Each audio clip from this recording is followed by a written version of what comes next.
Assalamualaikum warahmatullahi wabarakatuh.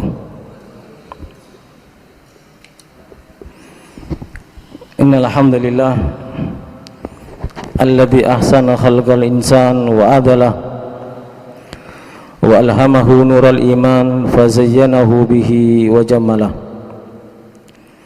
wa allamahul bayan faqaddamahu bihi wa faddalah wa afadha ala qalbihi khazainil ulumi fa akmalah summa arsala alaihi sitran min rahmatihi wa asbalah summa amaddahu bilisanin yutarjamu bihi amma hawahul qalbu wa agalah wa yakshifu anhu sitrahu alladhi arsalah wa atlaqa bil haqqi magula wa afsaha bisyukri amma awlahu wa khawwalah man alima hasalah wa nataqa sahalah wa ashhadu an la ilaha illallah wahdahu la syarika lah wa ashhadu anna muhammadan abduhu wa rasuluh alladhi akramahu wa bajjalah wa nabiyyuhu alladhi arsalah bi kitabin anzalah wa asma fadlahu wa faddala subulah. Allahumma salli wa sallim wa sarrif wa majid wa azim ala nabiyyina wa habibina wa syafi'ina wa azimina wa qurrati ayunina wa maulana Muhammad wa ala alihi wa ashabihi wa man qablahu ma kabbarallaha abdun wa halalah. Ma ba'du, usikum wa nafsi bitaqwallah faqad fazal muttaqun. Waqala ta'ala wasiqal ladzina taqaw rabbahum ilal jannati zumara hatta idza ja'uha wa futihat abwabuha wa qala lahum khazanatuha salamun alaikum tibtum fadkhuluha khalidin. Al hadirun al muhtaramun, pada kesempatan yang mulia ini di awal bulan ini kita akan melanjutkan pembacaan kitab Mujazul Kalam, di mana sampai pada halaman 31, yaitu wal wildanu urada bihim auladul musyrikin. Al wildan, yang dimaksud dengan al wildan adalah anaknya orang-orang musyrik. Wildanun mukhalladun, yang diantaranya termaktub dalam surat Al-Waqi'ah, yang dimaksud adalah anaknya orang-orang musyrik yang mati sebelum baligh. Mereka akan masuk surga, tapi mereka akan menjadi pelayan ahli surga.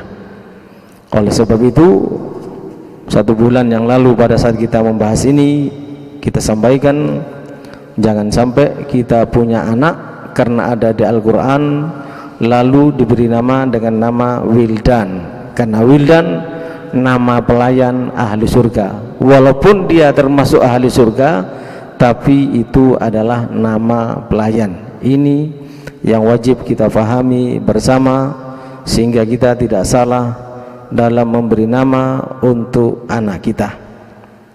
Yal hadirun al muhtaramun, berikutnya disebutkan dalam lanjutan apa yang kita bahas di pagi hari ini, wa in huna karahahu jama'atu min ahli ilmi al-khawdu fi hadhil mas'alah. Oleh sebab itu, kebanyakan para ahli ilmu memakruhkan untuk membahas masalah wildanun mukhalladun, anak yang belum baligh, baik anaknya orang Islam atau anaknya orang kafir, lebih baik tidak dibahas karena mereka mempunyai tempat tersendiri di sisi Allah. Itu kesepakatan para kebanyakan ahli ilmu. Wala'allahul aslam, karena kalau demikian lebih selamat. Yang lebih baik itu kita membahas diri kita. Yang lebih baik itu kita mempersiapkan untuk pembahasan bekal kita menghadap Allah Subhanahu wa ta'ala, daripada membahas selain itu. Tilkal ummatun qad khalat laha ma kasabat wa lakum ma kasabtum wa la tusaluna amma kanu ya'malun. Mereka umat telah lewat, yang sudah mati mati, urusannya masing-masing. Mereka nantinya akan dipertanyakan oleh Allah tentang amal mereka apa, dan kita tidak akan ditanya oleh Allah apa amal mereka, tapi kita akan ditanya oleh Allah apa amal kita. Ini kebanyakan ahli ilmu membahasnya seperti itu. Qala Imam Nawawi, berkata Imam Nawawi rahimahullah alaih, was-sahih alladhi dhahaba ilaihi al-muhaqqiqun anna auladal musyrikin min ahlil jannah.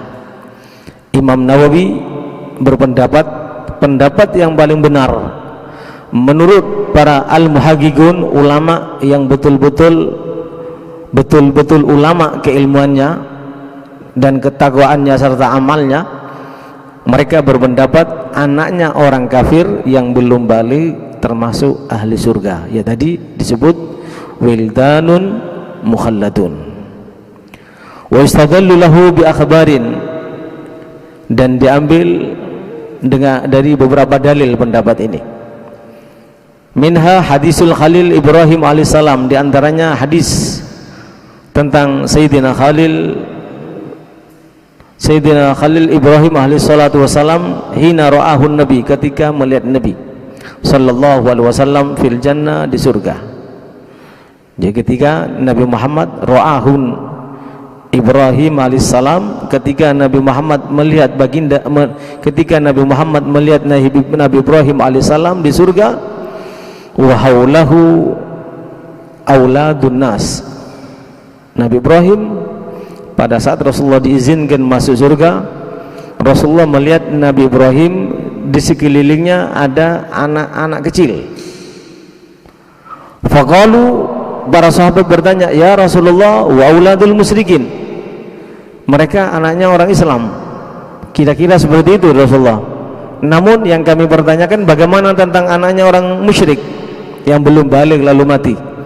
Nabi Muhammad menjawab, wa auladul musyrikin, tentu juga itu adalah anaknya orang-orang musyrik.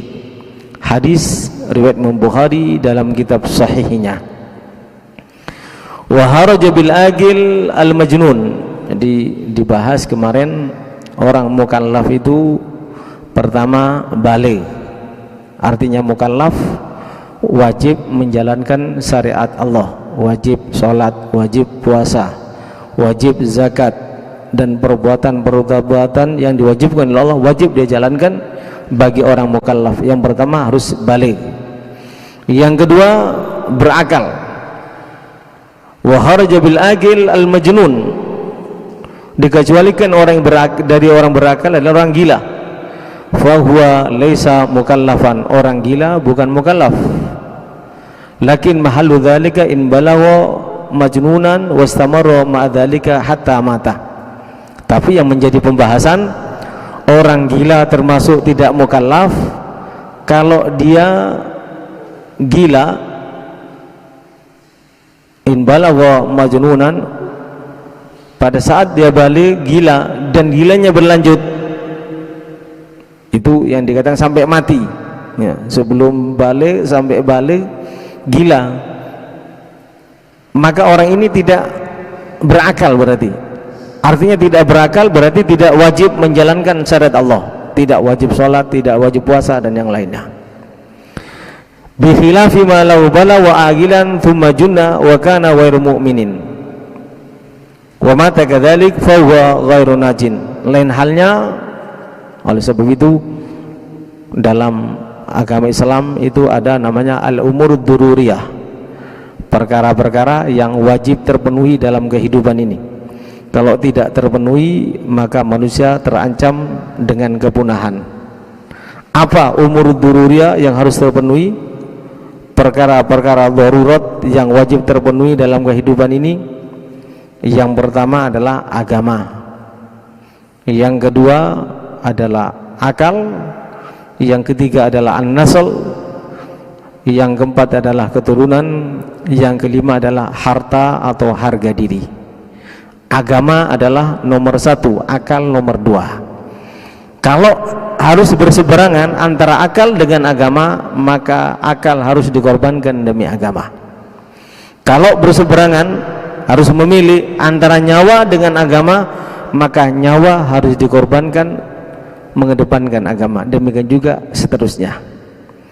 Oleh sebab itu, akal ini termasuk yang harus dilindungi.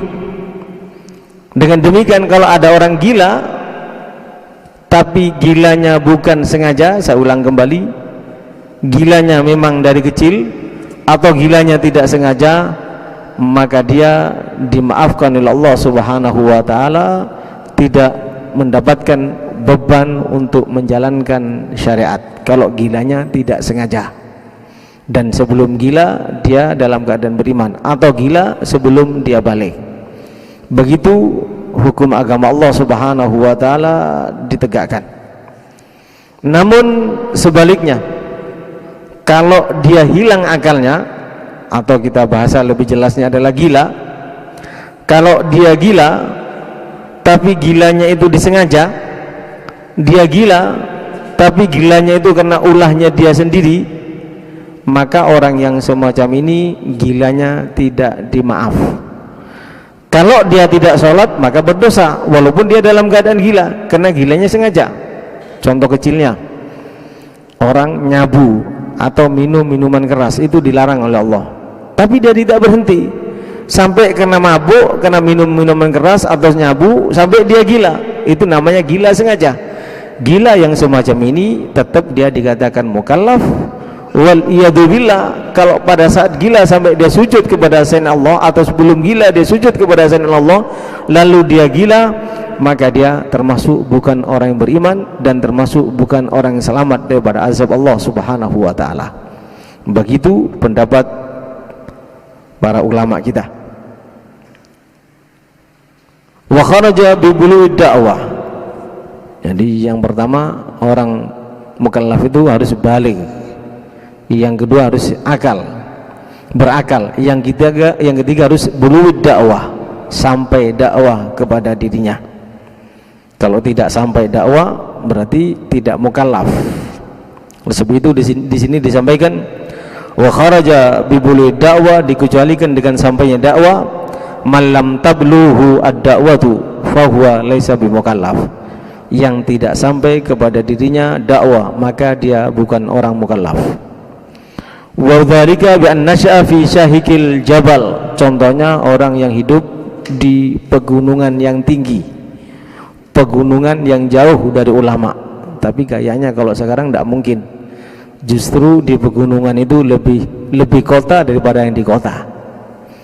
Ini zaman dahulu, hidup di gunung, putus hubungan dengan masyarakat, tidak ada komunikasi, tidak mendengar dakwah Islam, lalu dia hidup, maka dia bukan termasuk orang mukallaf, orang yang dimaaf walaupun tidak sholat, tidak zakat dan tidak puasa karena tidak paham dan jauh daripada dakwah Islam. Au fil adwal, orang yang hidup di pedalaman hutan. Tapi sekarang yaitu Nenggala hidup yang di pedalaman lebih kota daripada yang di kota.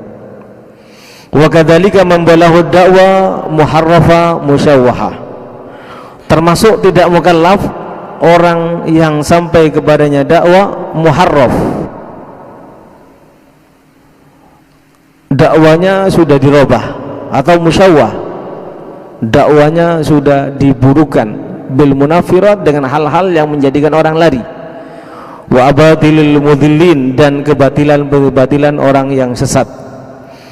Sampai dakwah kepada mereka dakwah Islam, tapi Islamnya Islam liberal yang mengatakan semua agama sama.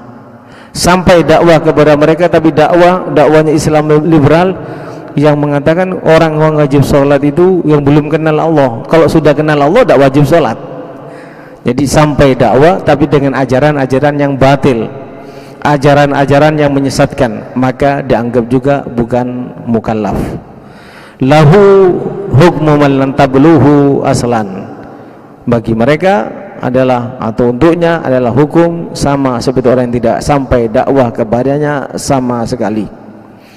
Illa antaluha lahul haqiqah min warai dukhanit tashwih, kecuali Allah Subhanahu wa taala memberi keistimewaan kepada dirinya, yaitu kebenaran bisa dia jangkau daripada gelapnya asap kesesatan dan keburukan yang disampaikan oleh dai yang menyampaikan tentang agama kepada mereka.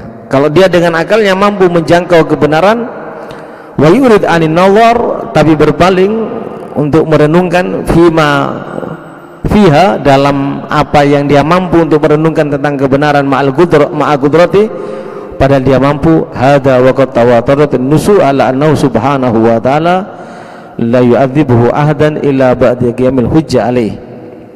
Ini mungkin termasuk yang disiksa, karena memang orang yang tidak sampai hujjah kepada dirinya, tidak sampai dakwah kepada dirinya, dia tidak berakal, dia tidak mendapatkan dakwah Islam, memang tidak wajib untuk menjalankan syariat agama. Dan kalau tidak menjalankan syariat agama juga tidak akan disiksa kelak pada hari kiamat. Wa ma kunna mu'adzibina hatta nab'asa fihi rasulah. Kami tidak akan menyiksa mereka hatta nab'asa fihim rasulah, hingga kami mengutus utusan kepada mereka. Jadi yang ada dalam Al-Quran, yang disiksa oleh Allah, yang tidak sholat, yang tidak puasa, yang tidak menjalankan agama, bagi mereka yang telah sampai dakwah kepada mereka. Kalau orang yang sudah sampai ke dakwah kepada mereka, tetap itu termasuk mukallaf, wajib menjalankan syariat agama. Namun pada saat kehidupan kita ini tidak mungkin orang itu tidak mukallaf. Kenapa? Kalau dengan alasan tidak sampai ke dakwah kepada mereka, karena sekarang di dunia ini hampir tidak ada sejengkal dari bumi yang ada di dunia ini kecuali sampai dakwah kepada mereka. Dengan demikian berlaku firman Allah Subhanahu wa taala yang ada dalam surat Az-Zumar, yang diantaranya ayat 70. Allah Subhanahu wa taala menyampaikan, wasiqal ladzina kafaru ila jahannama zumara, kelak pada hari kiamat orang-orang yang kafir, orang-orang yang tidak menerima syariat agama Allah Subhanahu wa taala, orang yang tidak sholat, orang yang tidak zakat, orang yang tidak puasa, orang yang menentang syariat-syariat agama, mereka adalah orang kafir. Mereka akan digiring oleh Allah ke neraka jahanam zumara, ai jamaat secara kelompok-kelompok, ada dengan liberalnya, ada dengan kesesatan yang lainnya. Mereka sesuai dengan kelompoknya, mereka akan digiring oleh Allah ke dalam neraka jahanam oleh Allah Subhanahu wa taala. Hatta idza ja'uha futiyat abwabuha, ketika mereka dibangkitkan dari dalam kubur, digiring oleh malaikat untuk menuju neraka jahanam, tatkala neraka jahanam itu dibuka pintunya, hatta idza ja'uha futiyat abwabuha, tatkala mereka datang dibuka pintunya, ai hatta idza wasalu ilaiha futiyat abwabu jahannam fuja'ah litastaqbilahum. Jadi kalau orang ahli neraka itu digiring, dicambuk, dihinakan, pertama mereka digiring, pintu neraka tidak dibuka, tapi tatkala mereka nyampe di pintu neraka, tiba-tiba dibuka oleh Allah Subhanahu wa taala. Lalu malaikat yang menjaga neraka akan berkata kepada mereka, wa qala lahum khazanatuha alam ya'tikum rasulun minkum yatluna 'alaikum ayati rabbikum wa yundirunakum liqa'a yaumikum hadza qalu bala walakin haqqat kalimatul adzabi 'alal kafirin. Maka penjaga neraka, malaikat penjaga neraka akan bertanya, tidakkah datang kepada kalian rusulun, utusan, dakwah maksudnya, di antara kalian yatul alaikum ayati rabbikum, yang akan membacakan ayat-ayat Tuhan kalian, yang membacakan Al-Quran dan menyampaikan hadis, yang menyampaikan syariat Allah Subhanahu wa taala. Pertanyaan ini adalah tagrian wa taubihan, celaan pertanyaan ini dan teguran keras dari Allah. Seakan-akan Allah mengatakan, kenapa Ada pengajian, kalian tidak hidup di Surabaya seumpamanya, melakukan pelanggaran agama. Kenapa kalian melakukan pelanggaran agama? Kalau kita menjawab, ya Allah saya tidak paham, kata Allah, kan ada pengajian di Masjid Serang, dan kan ada pengajian di kampung-kampung, kan banyak para ustadz, banyak para ulama, kenapa kalian tidak datang kepada mereka? Jadi kalau ada dakwah, ada pengajian, utusan yang dimaksud dai-dai menyampaikan agama dengan benar, lalu kita tidak mendatangi mereka, tatkala kita melakukan kesalahan akan dibentak oleh Allah, akan digiring oleh malaikat, dilemparkan ke neraka jahanam, dihinakan oleh para malaikat. Ini termasuk keutamaan orang yang hadir majelis ilmu seperti kita ini. Kalau sudah berusaha semaksimal mungkin, berusaha tidak absen, berusaha untuk hadir terus, berusaha untuk mendengarkan, berusaha untuk faham, berusaha untuk bertanya apabila tidak faham, lalu ada pelanggaran agama yang kita lakukan, insya Allah dimaaf oleh Allah subhanahu wa ta'ala.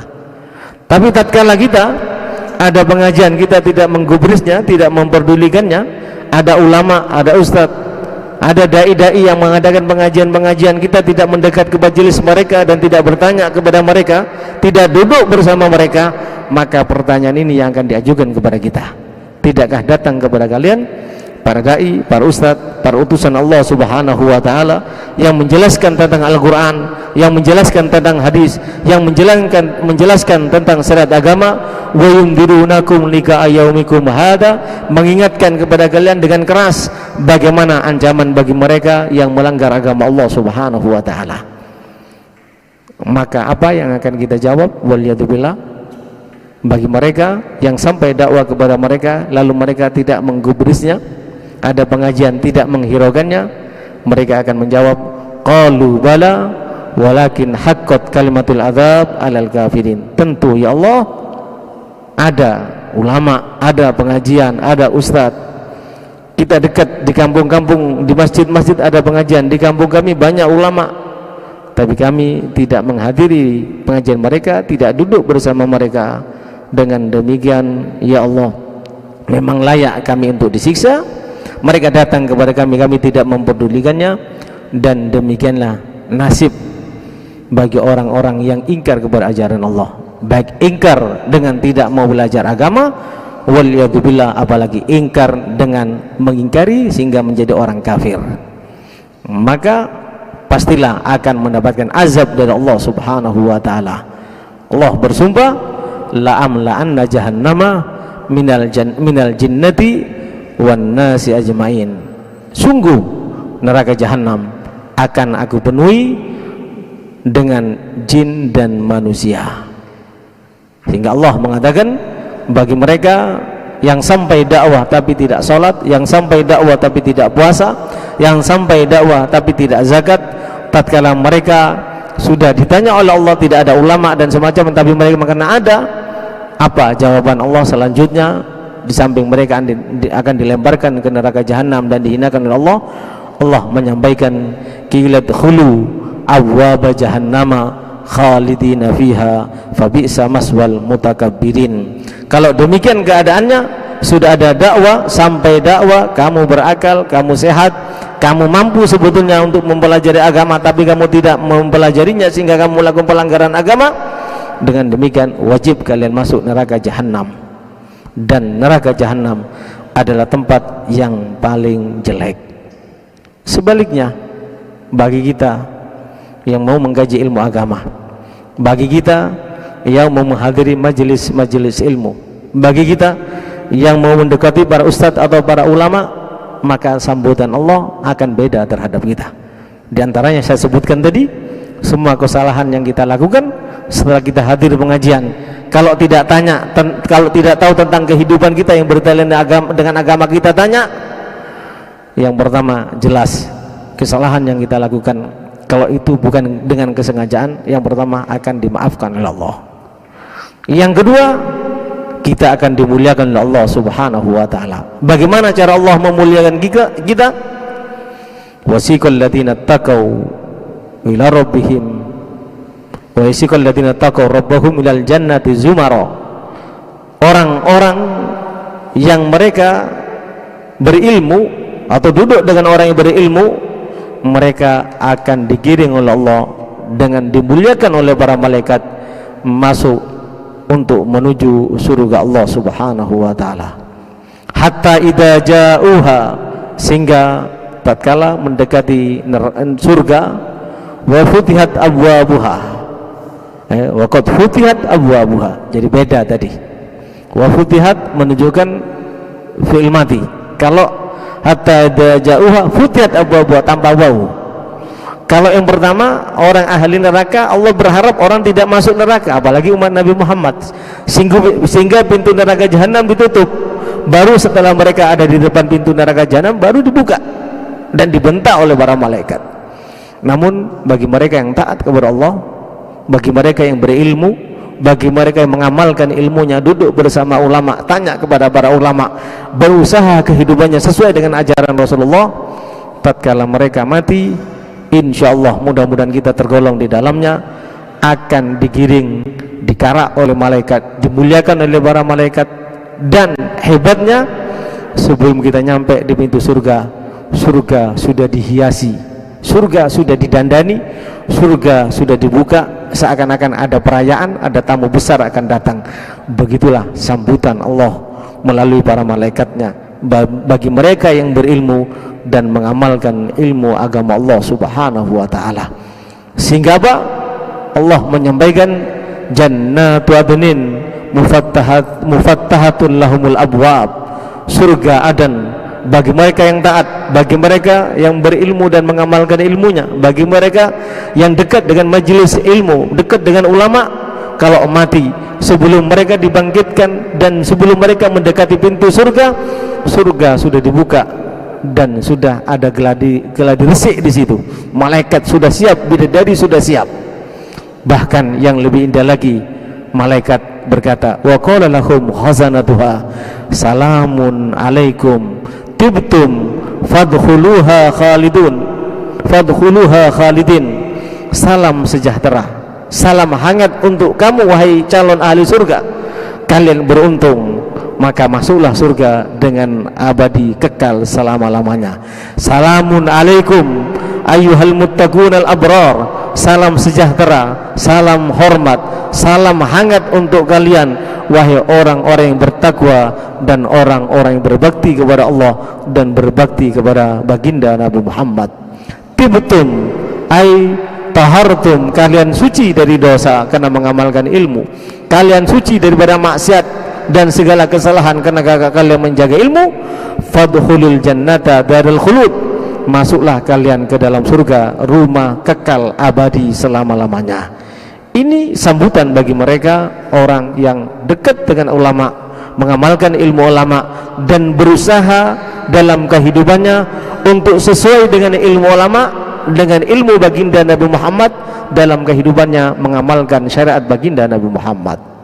Oleh sebab itu, tatkala mereka masuk surga, orang yang berilmu dan mengamalkan ilmunya, orang walaupun tidak berilmu tapi aktif dalam majelis ilmu, dekat dengan ulama, dekat dengan para ustadz, dan berusaha untuk bertanya apa yang tidak tahu tentang keilmuan yang bertalian dengan kehidupannya, tatkala masuk dalam surga mereka kaget. Di samping sambutannya begitu indah dan begitu menakjubkan, begitu megah dan begitu mewahnya, tatkala mereka masuk, apa yang mereka katakan? Wa qalu alhamdulillahilladzi sadaqana wa'adahu, dan mereka berkata, segala puji bagi Allah, Allah benar dengan segala janjinya. Wa awrathanal arda natabawwa'u minal jannati haitsu nasa, dan kami diberi surga yang kami bisa tetap dan menikmati surga sesuai dengan kehendak kami.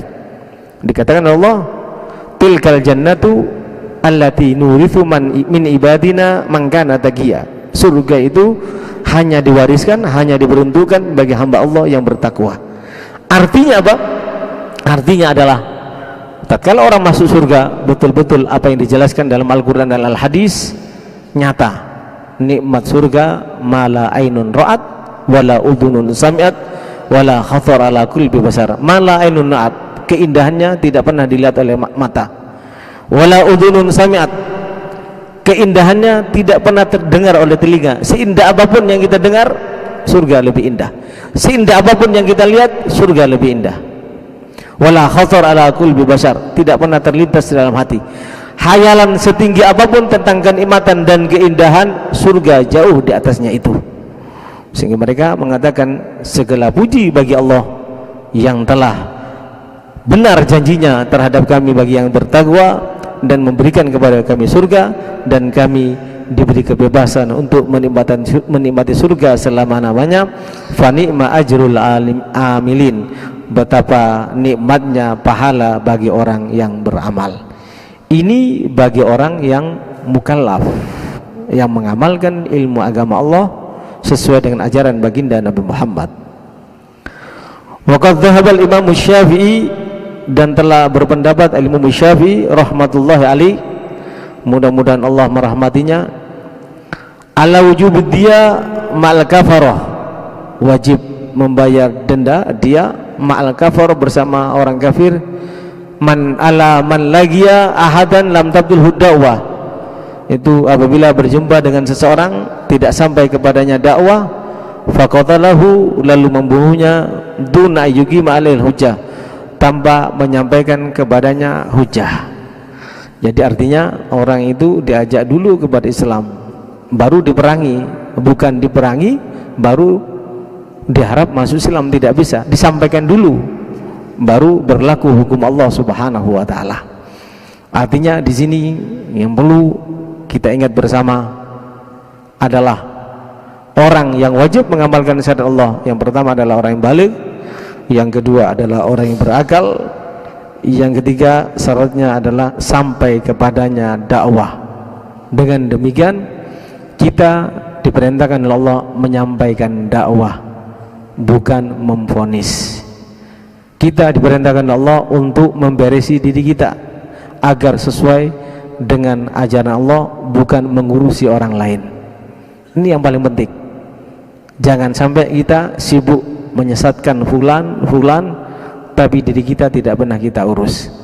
Oleh sebab itu, kalau kita baca kitab-kitab ulama, kitab Imam Ghazali, kitab Abdullah Al-Haddad, tafsir-tafsir Sawi, tafsir Jalalain, tafsir para ulama kita, kitab-kitab hadis ulama kita, jelas yang mereka bahas adalah bagaimana cara mengajak umat kepada kebenaran, bukan cara memvonis. Berdakwah itu merangkul, bukan memukul. Ini yang perlu kita fahami bersama. Oleh sebab itu kata Imam Syafi'i, kalau ada orang sampai membunuh seseorang walaupun dia kafir, padahal orang itu belum sampai kepada dia dakwah, kepada si kafir tadi dakwah, maka dikenai denda, dianggap sama seperti membunuh kafir dhimmi, dan hukumnya sudah jelas dari dalam agama Allah.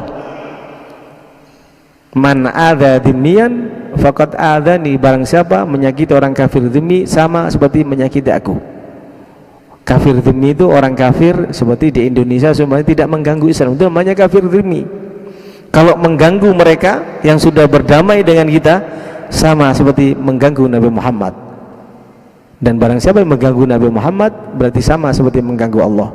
Dan barang siapa mengganggu Allah, waliyadzubillah, sangat besar dosanya di mata Allah Subhanahu wa taala. Bahkan ditantang perang oleh baginda Nabi Muhammad sallallahu alaihi wasallam.